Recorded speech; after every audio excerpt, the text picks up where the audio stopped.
Bonjour Strasbourg. Bienvenue à nos auditrices et auditeurs sur la RBS 91.9. Vous écoutez l'émission que vous propose le Conseil des résidents étrangers, dénommé de Strasbourg et d'ailleurs. Bonjour Marianne. Bonjour Nabou, bonjour tout le monde, bonjour Strasbourg. Voilà, donc aujourd'hui nous avons une émission qui va vous parler des droits des femmes et nous avons invité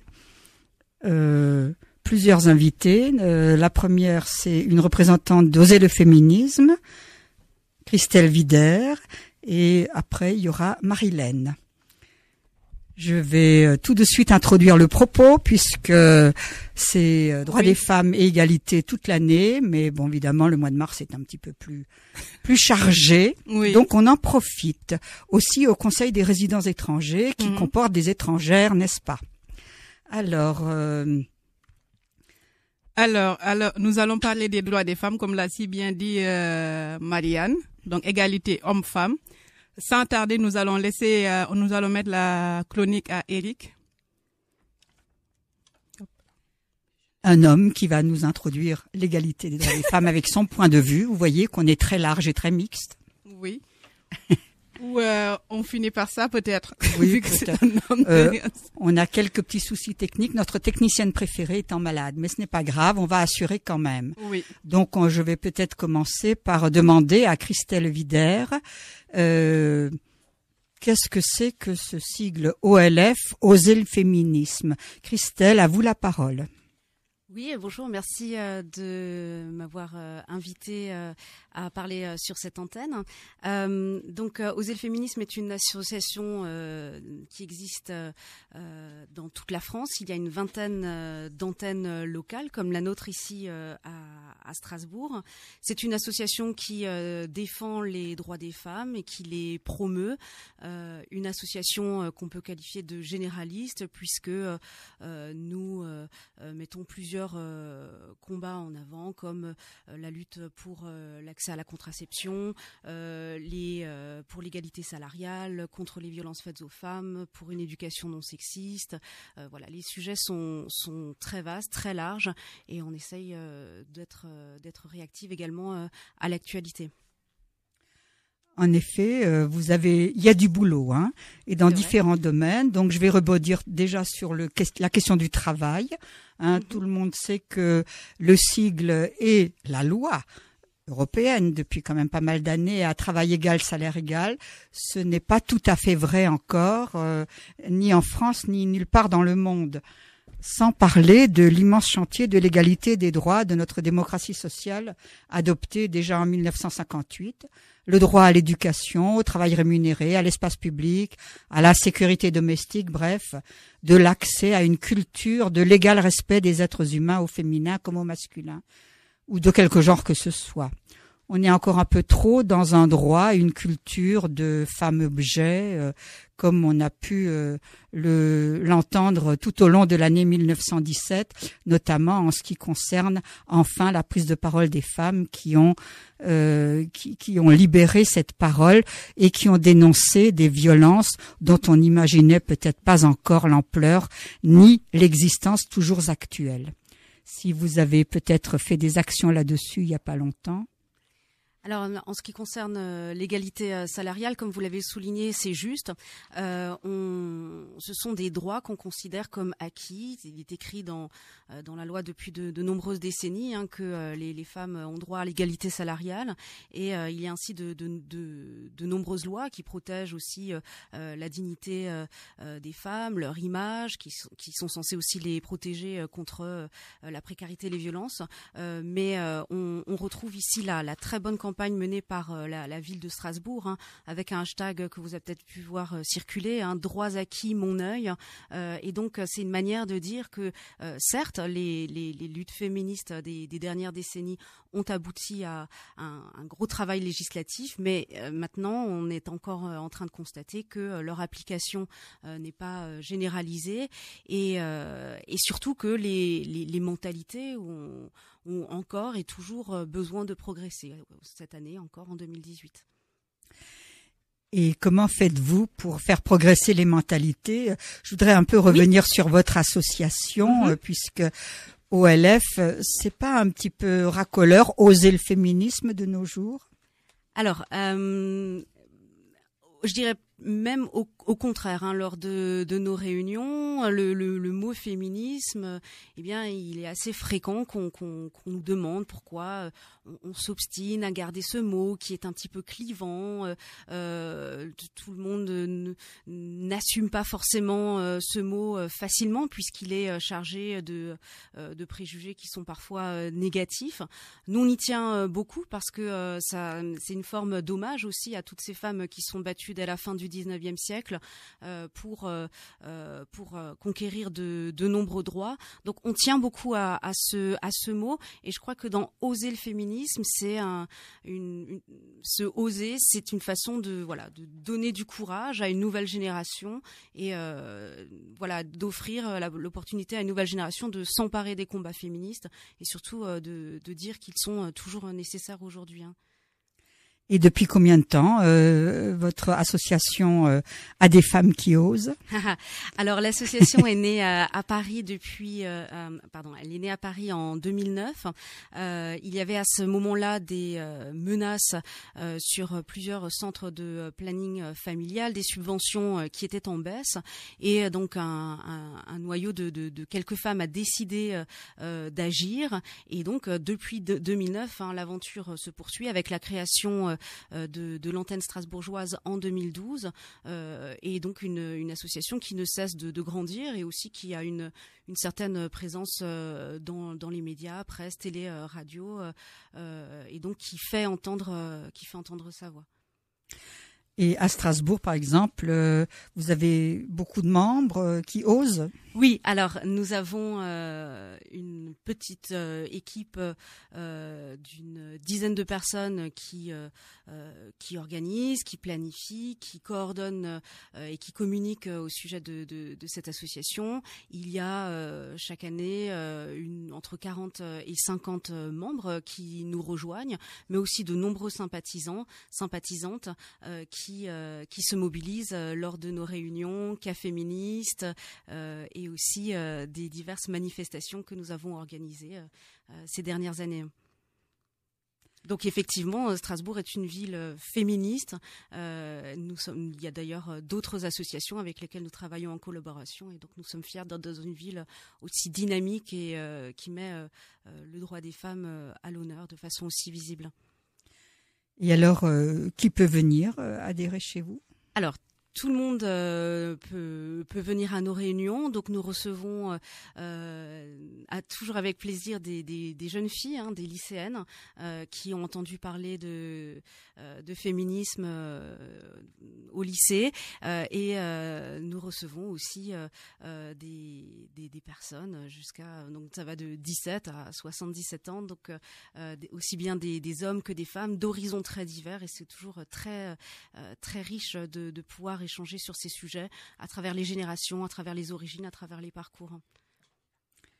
Et pour le 8 mars, là, vous faites quelque chose, ou vous avez peut-être déjà fait, puisque c'est... Oui, alors évidemment, on s'associe au rassemblement qui aura lieu à 18h place Kléber le 8 mars, suivi d'une soirée festive. Donc évidemment, on invite tous les auditeurs, les auditrices à nous rejoindre. Nous serons également présentes au Patio, le hall du Patio, un bâtiment de l'Université de Strasbourg, où nous tiendrons un stand d'information et de sensibilisation le 8 mars. Et tout au long de la semaine qui vient, nous avons monté nous proposons une petite exposition sur la presse féministe des années 70. Donc une amie nous a fait un très joli prêt de quelques titres tels que le Torchon brûle ou les Pétroleuses, mais aussi des titres de presse étrangère. Et donc on voulait valoriser eh bien, cette seconde vague du féminisme dans les années 70 et montrer une presse qui est à la fois drôle, corrosive et dont les articles, les dessins, les titres nous parlent encore aujourd'hui, comme par exemple cette une du Torchon Brûle titrée Nul n'entend mes cris. Et c'est vrai que ça rentre parfaitement en écho avec ce dont vous parliez juste auparavant, cette libération de la parole des femmes. Et c'était déjà une revendication dans les années 70, où on peut voir aussi d'autres articles sur la charge mentale, les questions liées au viol. Et donc, voilà, il y a cette presse-là est d'une actualité vraiment très intéressante. Donc, c'est une exposition qui est visible à la médiathèque Olympe de Gouges toute la semaine prochaine. Donc, on peut dire, en bon français alsacien, le torchon brûle encore. Exactement, c'est vrai, tout à fait. Le torchon brûle encore, le torchon brûle toujours, même en 2018, effectivement. Et vous travaillez donc, vous avez dit que vous aviez beaucoup de partenaires. Là, c'est oui. Bien lancé. Vous pouvez rappeler pour le Patio, vous travaillez avec l'université. Donc, oui, tout à fait. C'est toute la journée, le 8 mars, c'est toute la semaine. Alors, l'UNISTRA a organisé effectivement une semaine sur cette thématique de la lutte pour les droits des femmes, avec énormément de manifestations, projections, débats, conférences. Et donc, tout ceci est visible sur l'événement qui a été créé par l'université, auquel nous nous associons avec plaisir. Merci. Donc, vous travaillez vraiment avec aussi bien des institutions qu'avec des associations, qu'avec des réseaux, peut-être aussi avec la ville de Strasbourg. Alors, tout à fait. Donc, quand je soulignais tout à l'heure que Strasbourg était une ville féministe, et je le dis avec d'autant plus de force, de conviction que pour avoir croisé de nombreuses militantes qui viennent de la France entière, le fait qu'on ait une commission à l'égalité aussi dynamique, c'est quelque chose de rare. Et cette commission réunit de nombreuses associations féministes. Cela nous permet de nous connaître, de travailler en réseau et de donner plus de force à nos actions. Donc voilà, c'est vrai que la ville est l'un de nos partenaires privilégiés. Et vous avez des idées pour rendre les choses visibles au-delà du mois de mars ? Alors oui, effectivement, nous travaillons toute l'année. Nous avons en moyenne deux rendez-vous forts dans le mois, donc des réunions mensuelles sur des thèmes très divers. Pour vous donner un petit échantillon, au mois de décembre, nous avions une réunion sur la sexualité, le plaisir féminin, réunion que nous avions nommée I Love My Vulve. Au mois de janvier, nous avons reçu l'universitaire Isabelle Collet qui nous a parlé de la place des femmes dans la recherche, et notamment dans les mathématiques. Elle a sorti un petit livre illustré par un illustrateur qui était aussi venu nous rendre visite. Ils ont tous deux dédicacé leur livre. Et donc voilà, c'était une thématique plus universitaire. Et cette semaine, eh bien, nous avons accueilli Monique Met qui dirige un collectif de SDF à Strasbourg et qui a parlé de la difficile condition des femmes sans abri. Et donc nous avons assorti cette réunion d'une collecte.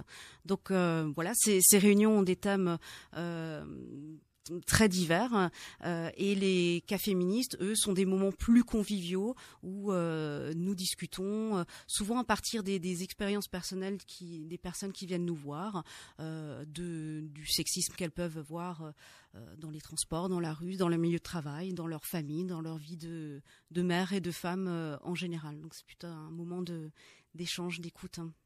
Donc c'est vraiment toute l'année la défense des droits des femmes. Évidemment. Je voudrais dire effectivement que pour mieux vous connaître, je suis allée à cette réunion qui a accueilli Monique Met, qui préside l'association des femmes de la rue, donc des SDF femmes sans abri, et c'était une émission passionnante, et j'invite vraiment tout le monde à demander les coordonnées à OLF ou à Monique Met, parce que il peut y avoir vraiment un échange entre toutes les femmes de toutes conditions. Et les femmes de la rue ne sont pas celles qu'on pense, et en plus elles ne sont pas très visibles, quoi. Exactement. Donc il faut parfois les chercher. C'est un phénomène qui est sous-estimé. Et comme il est sous-estimé, qu'il est mal cerné, eh bien, il est mal pris en compte par la société dans ses spécificités. Et donc OLF, et je pense au niveau du CRE aussi, nous pouvons lancer l'appel. Collecte de produits hygiéniques pour les femmes dans la rue, c'est toujours d'actualité. Évidemment. Je vous remercie. C'est moi. Merci à Christelle. On va faire une petite pause musicale avec une chanson d'Ismaël Lolo. Toutes les femmes sont des reines. De Strasbourg et d'ailleurs, les résidents étrangers ont la parole. De Strasbourg et d'ailleurs, actualité, culture, société, sur RBS 91.9. De retour sur De Strasbourg et d'ailleurs l'émission que vous propose le Conseil des résidents étrangers sur la RBS 91.9. Donc nous parlons aujourd'hui de droits des femmes avec Marilène et Christelle. Nous allons passer la parole à Marilène. Bonjour Marilène. Bonjour, merci pour l'invitation. Merci à vous d'être là.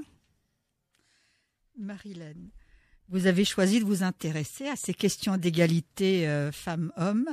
Vous avez en particulier suivi un stage de formation avec le CIDF, le Centre d'information des droits des femmes, sur les violences qui ont été faites aux femmes. Pourquoi vous êtes-vous engagée sur ce sujet particulier ? Eh bien, je pense que ce sont des thématiques qui devraient intéresser tout le monde et puis combattre les inégalités, les violences entre les femmes et les hommes devrait être l'affaire de toutes et de tous. Alors, y a-t-il des choses qui vous ont particulièrement choqué ou interpellé lors de cette formation sur les violences faites aux femmes ? Ah, effectivement, quand on reprend les chiffres des dernières enquêtes sur les violences faites aux femmes, par exemple, on se rend compte qu'un nombre incroyable de femmes en subissent régulièrement, quotidiennement, sous différentes formes, et que la parole est très peu libérée actuellement en France. Qu'est-ce qu'on peut faire ? Comment faire en sorte de recueillir cette parole, d'accompagner les victimes ? Ce sont des choses qui sont très intéressantes et je travaille avec du public qu'on reçoit régulièrement et qui peut aussi être violence de ces victimes-là, de ces violences-là, pardon. Et c'est ce type d'aide qu'on venait chercher pendant la formation. D'accord. Comment faire pour recueillir et accompagner la parole des victimes. Et est-ce que vous pouvez nous parler un peu de la typologie du public que vous avez ? Oui, alors ce sont des publics principalement des jeunes de 16 à 25 ans qui sont en dehors des circuits scolaires universitaires, donc qui sont à la recherche d'un travail, d'une formation, et des personnes qui sont bénéficiaires de minima sociaux ou sans ressources. D'accord. Et elles vous font état de violence quand elles sont des femmes spécifiques faites aux femmes ? Ça peut arriver. L'accompagnement étant global et pas uniquement professionnel, ce sont des freins à l'insertion sur le marché du travail. Quand on a des problématiques de violence à la maison, c'est compliqué d'aller au travail ou de s'inscrire dans une démarche qui puisse être solide et pérenne. Ouais. Et ces violences, maintenant il y a des lois, vous les accompagnez comment ces jeunes ? Donc il faut pouvoir être à l'écoute, il faut pouvoir avoir la confiance. Il y a des lois effectivement. On travaille avec des associations qui prennent le relais. Ça ne va pas être le travail d'une seule personne, mais ça va être le travail de plusieurs personnes à plusieurs niveaux et en fonction des spécialités de chacun. Et ça marche bien les relais, parce que souvent c'est en cas d'urgence qu'on a vu des violences. Je ne sais pas comment vous faites. Eh bien, on essaye d'accompagner. C'est quelque chose qui se fait avec la personne qu'on reçoit, donc on ne peut pas obliger. On peut simplement conseiller, orienter, donner les contacts et puis être présent. Alors, qu'entend-on par violence faite aux femmes ? Alors, je vais reprendre la définition des Nations Unies qui date de 1993. Donc, c'est tous les actes de violence dirigés contre le sexe féminin et causant ou pouvant causer aux femmes un préjudice ou des souffrances physiques, sexuelles ou psychologiques, y compris la menace de tels actes, la contrainte ou la privatisation arbitraire de liberté, que ce soit dans la vie publique ou dans la vie privée. D'accord. Et sous quelle forme peut-elle peut-elle se faire voir? Alors, ce sont des violences qui vont avoir plein de formes différentes. Il y a les violences intrafamiliales, donc ça peut être les violences contre le conjoint, la conjointe, les violences contre les enfants, contre les parents. Dans ces violences-là, il y a les violences conjugales, d'autres formes de violences, la prostitution, les mariages forcés, la violence au travail, les violences, les mutilations sexuelles féminines, la lesbophobie, transphobie, l'esclavage moderne aussi peut en faire partie, le harcèlement de rue. Je rajouterais, parce qu'on n'en parle vraiment pas beaucoup, mais les violences obstétricales aussi. D'accord. Voilà. Est-ce qu'il y a encore beaucoup de mariages forcés? Enfin, est-ce que vous en avez rencontré aujourd'hui? Alors, on nous fait pas état de cette façon-là en me disant bonjour, je viens chercher du travail et j'ai été mariée de force. Mais on sent qu'au fil de certaines discussions, il peut arriver que la personne n'ait pas forcément été complètement libre de son choix. Ça arrive encore aujourd'hui. Et ça peut être un frein pour l'accès à l'emploi? Vous le sentez comme ça? Ça peut l'être, ça dépend de la situation. Ça dépend de la situation de la personne. Après, quand il n'y a pas de consentement, effectivement, ça complique les choses, on va dire. Merci. Alors, dans le cadre de votre activité professionnelle, vous rencontrez souvent des employeurs. Y a-t-il encore des clichés qui persistent sur le rôle de chacun ou sur les métiers qui seraient réservés aux hommes ou d'autres aux femmes? Oui, beaucoup. J'ai souvent des employeurs en ligne qui me disent je cherche une aide maternelle, je cherche un homme manœuvre dans le bâtiment parce qu'il y a un port de charge lourde. Et dans l'image qu'on se fait, les hommes ont la force et les femmes ne sont absolument pas faites pour ce type de métier. Ou alors on cherche une serveuse parce que il faut qu'elle soit souriante et douce avec les clients, agréable à regarder. Non, mais c'est effectivement des choses qui arrivent encore malheureusement assez régulièrement. Donc, on explique aux employeurs que les garçons aussi peuvent faire du service, que les femmes aussi sont capables de porter des charges et d'assurer un travail physique. D'accord. Et selon vous, y a-t-il encore de l'espoir pour changer ces mentalités? Oui, bien sûr, il faut beaucoup parler, beaucoup expliquer les termes aussi, c'est important. Donc, sensibiliser les hommes, les femmes, les enfants, les jeunes. Libérer les paroles, ce que je disais tout à l'heure, et puis accompagner les victimes et former les professionnels. Il me semble que c'est très important aussi que les personnes qui sont en contact avec les victimes puissent avoir un discours qui ne soit pas jugeant, mais qui puisse aider les personnes. Si j'ai bien compris, Marilène, vous accompagnez les jeunes 16-25 ans dans le cadre de votre travail à une mission locale. Plus particulièrement, vous avez eu une formation sur les violences faites aux femmes et donc vous écoutez plus particulièrement les jeunes femmes dans le cadre de ce travail. Est-ce que il y a également peut-être des formations qui sont proposées aux jeunes pour des deux côtés, parce que finalement il n'y a pas de violences qui ne sont pas données par des gens qui font ces violences, qui sont généralement des garçons? Alors, il y a des formations qui sont faites pour les professionnels. Le CIDFF en fait quelques-unes. Et on est en train de réfléchir à un groupe de travail sur la citoyenneté. Et j'aimerais intégrer ces questions-là d'inégalité et puis plutôt d'égalité entre les femmes et les hommes avec des jeunes et en mettant en place des ateliers sur cette thématique-là au sein de la mission locale.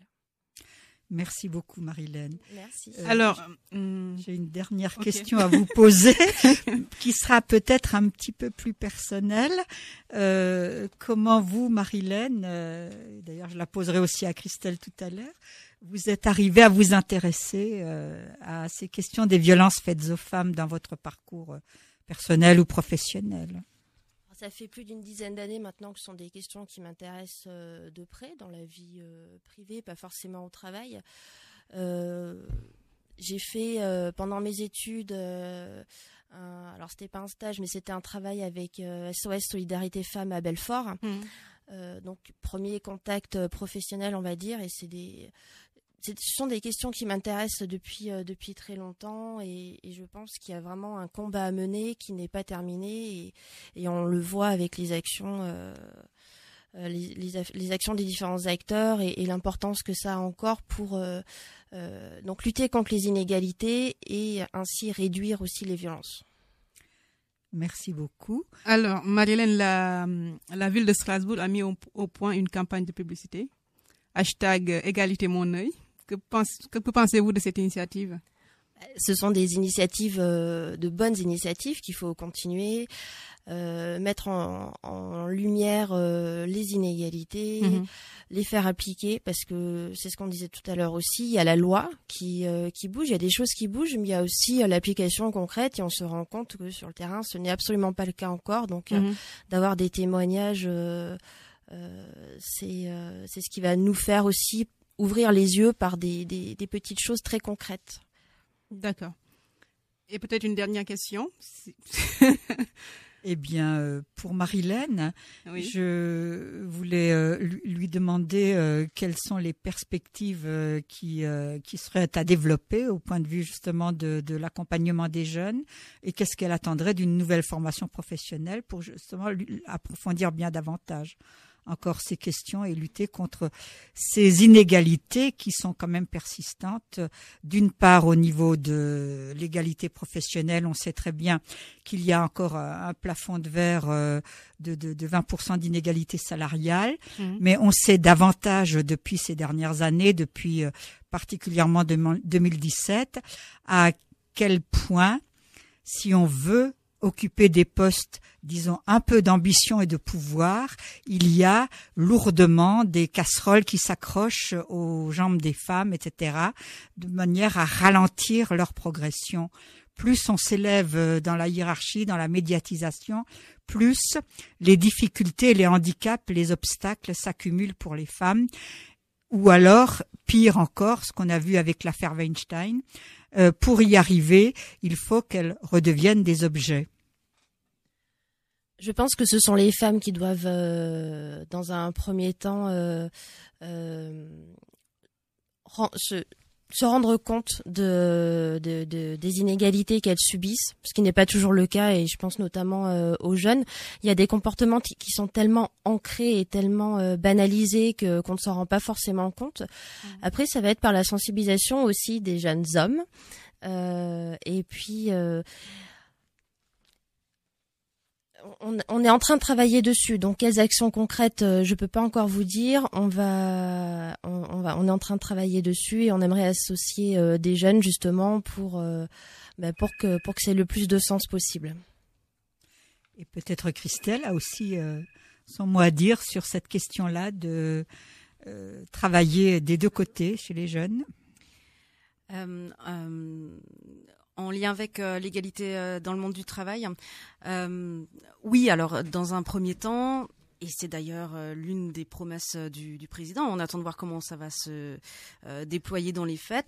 Le fait d'éduquer contre les stéréotypes dès le plus jeune âge, ça semble important afin de lutter contre ces filières qui, en France, restent encore souvent marquées par le sexe des étudiants.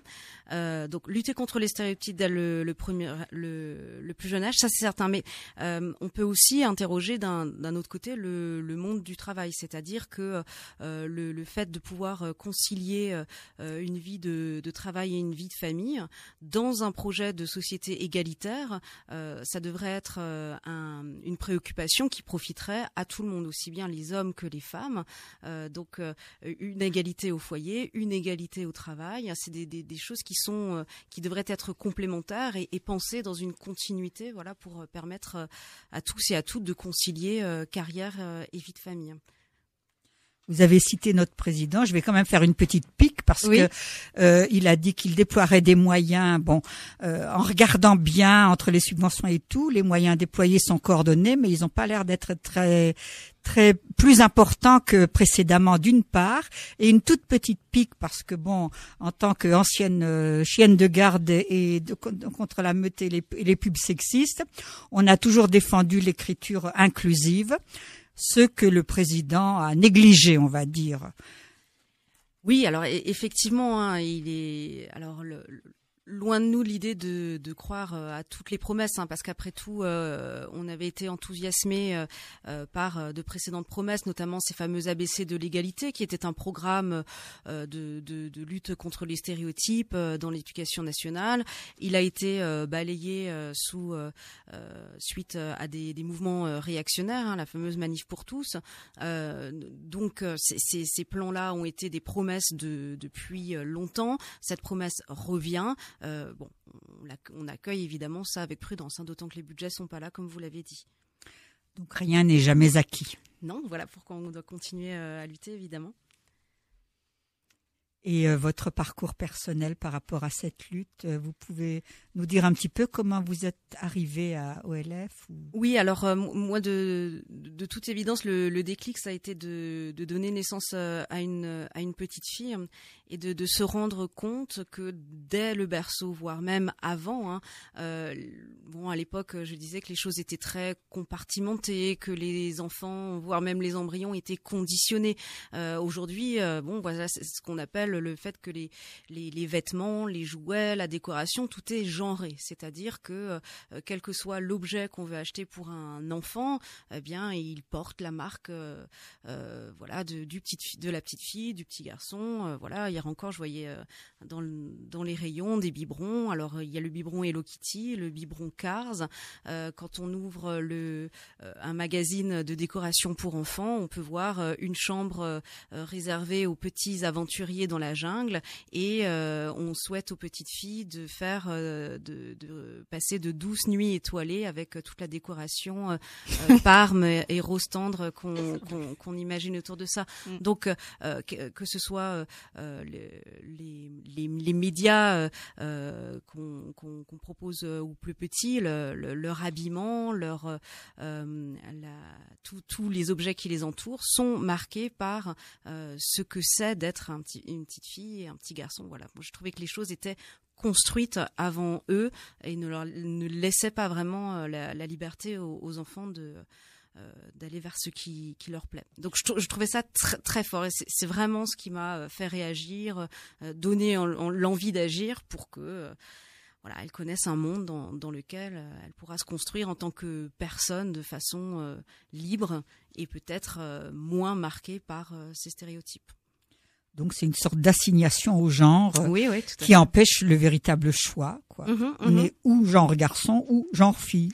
Oui, donc pour moi, ce sont des notions qui sont liées, c'est-à-dire lutter pour l'égalité entre les hommes et les femmes, c'est aussi lutter pour une plus grande liberté pour tous, une liberté d'être, une liberté de se conduire, parce que certes, les stéréotypes reposent sur les épaules des petites filles, des jeunes femmes, des femmes.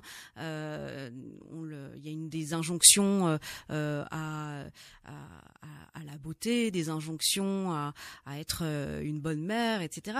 Mais ces injonctions, elles pèsent aussi sur les épaules des petits garçons. Donc, on va entendre des choses. On va attendre de la part des petits garçons, des adolescents aussi, une certaine façon de se comporter. Et il y a des pressions assez multiples de la part de leurs camarades, de la société qui les entoure, pour qu'ils se conforment à ce type de stéréotypes. Donc, lutter pour plus d'égalité, lutter contre les stéréotypes, c'est à mon sens lutter pour plus de liberté. Et de diversité. Certainement. Je crois qu'on a... On a fait le tour. On a fait le tour, oui. D'accord. Alors, est-ce que vous avez des événements à rappeler à nos auditrices et auditeurs, Christelle ou Marilène, autour du 8 mars? Oui, alors évidemment, notre exposition sur la presse féministe à la médiathèque Olympe de Gouges toute la semaine qui vient. Vous pouvez rencontrer nos militantes dans le hall du patio entre midi et 15h le jeudi 8 mars. Et bien sûr, dans tout Strasbourg, il y a une programmation très très riche avec le grand rassemblement à 18h place Kléber jeudi, suivi d'une soirée festive. D'accord. Marilène? Non. En tout cas, merci à vous deux d'avoir été avec nous. On va aussi rappeler, nous, le Conseil des résidents étrangers, oui. ce qu'on est en train de faire avec la Commission Égalité. On le rappellera encore dimanche prochain, qui sera consacré aux violences faites à la prostitution. donc le 11 mars, et le 17 mars, la commission égalité femmes-hommes du Conseil des résidents étrangers et étrangères va avoir également un petit déjeuner sur les femmes dans le cinéma à Olympe de Gouges le matin. D'accord. En tout cas, merci encore à vous deux, Marilène et Christelle, d'avoir été avec nous. Une petite pause musicale. Alors, je vous propose Aretha Franklin, Respect. De Strasbourg et d'ailleurs, les résidents étrangers ont la parole. De Strasbourg et d'ailleurs, actualité, culture, société, sur RBS 91.9. De retour sur De Strasbourg et d'ailleurs, l'émission que vous propose le Conseil des résidents étrangers. Nous allons tout de suite vous proposer la chronique de Eric sur l'égalité des femmes. Suis-je féministe ou ne le suis-je pas? Suis-je féministe ou ne le suis-je pas? Il y a des discours qui affirment qu'il faut être une femme pour être féministe, d'autres qu'il suffit de soutenir la cause de l'égalité homme-femme pour l'être. Et je ne tiens pas à prendre part à ce débat et débrouiller les subtilités de ce discours. Une chose est sûre, je suis pour l'égalité et pour lutter contre les dominations. Toutes les formes de domination, parce que les plus fondamentales inégalités se fondent sur des systèmes de domination qui se croisent et se nourrissent mutuellement. J'ai toujours estimé les dominations inacceptables, et ce, sous quelque forme qu'elles s'expriment. De la domination culturelle qui impose une certaine vue des choses, des arts, un élitisme qui écrase le populaire, le vulgaire.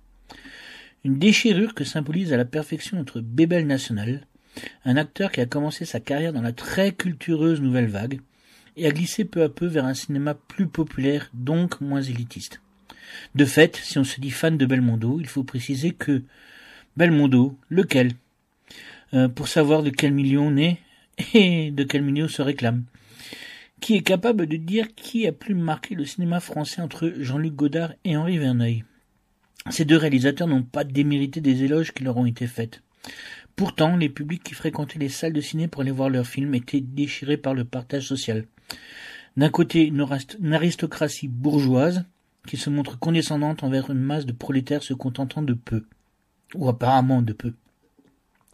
Ce discours semble dépassé. Il paraît que, puisqu'on est en démocratie, l'égalité existe encore. Il n'en est rien. Les systèmes de domination existent et marquent leur prépondérance par des frontières aussi symboliques qu'enfermantes. Un autre moyen d'imposer en toute discrétion un système de domination, c'est en réduisant des cultures entières à des folklores. Oui, les manouches, les gitans, les gens du voyage et les forains de tout poil sont considérés comme des intrus, des métèques et des voleurs de poules. Bon, je sais, là j'exagère. En effet, on n'élève plus vraiment les poules dans les villages, et c'est plus si difficile que ça d'acquérir un poulet grillé. Mais quand même, il faut faire attention, ils sont dans le coin. Si on veut lutter contre les dominations, il est important, voire nécessaire de prendre conscience de ça. Le moindre préjugé est un anneau de plus aux chaînes de la domination. Il est nécessaire de s'attaquer à chaque idée reçue pour faire avancer la cause de l'égalité.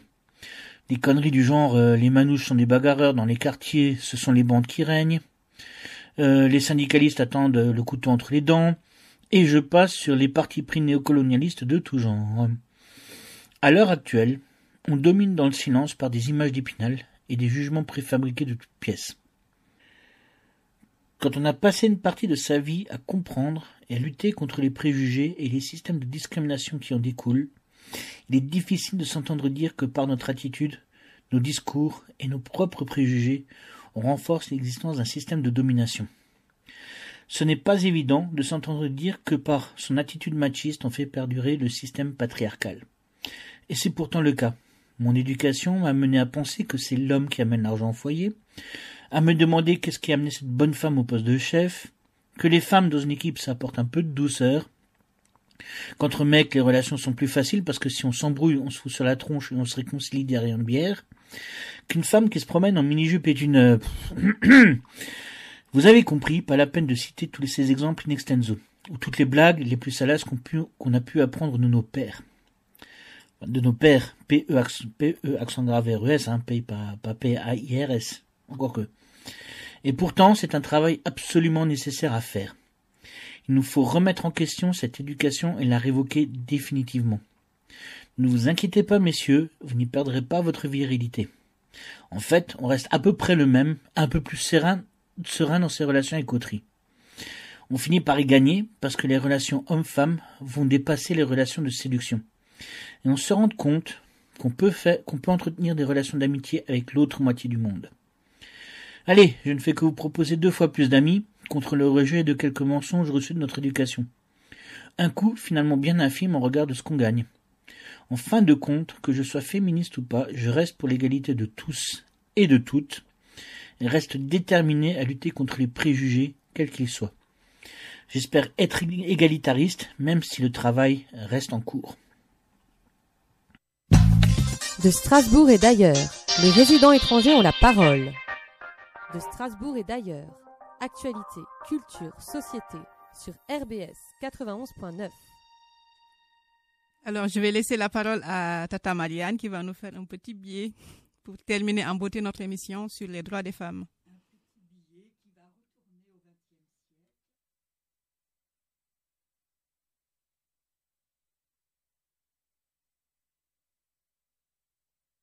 En acte. Voilà, je vous laisse découvrir Luce Bru-Cousturier. Vous pouvez aller sur l'internet pour en savoir davantage. Merci Marianne pour ce billet. Merci à nos auditeurs et auditrices d'avoir été avec nous. Nous vous donnons rendez-vous dimanche prochain, même heure, même fréquence. Et vous invitons à liker notre page Facebook. Merci encore à Christelle et à Marilène d'avoir été parmi nous également. Merci à vous, bonne soirée. Merci, bonne soirée. Bonne soirée, au revoir. Merci Odile de m'avoir aidé à la technique. C'était pas évident, mais j'espère que je ferai mieux la semaine prochaine. Au revoir. Tout de suite, Afrique Hebdo.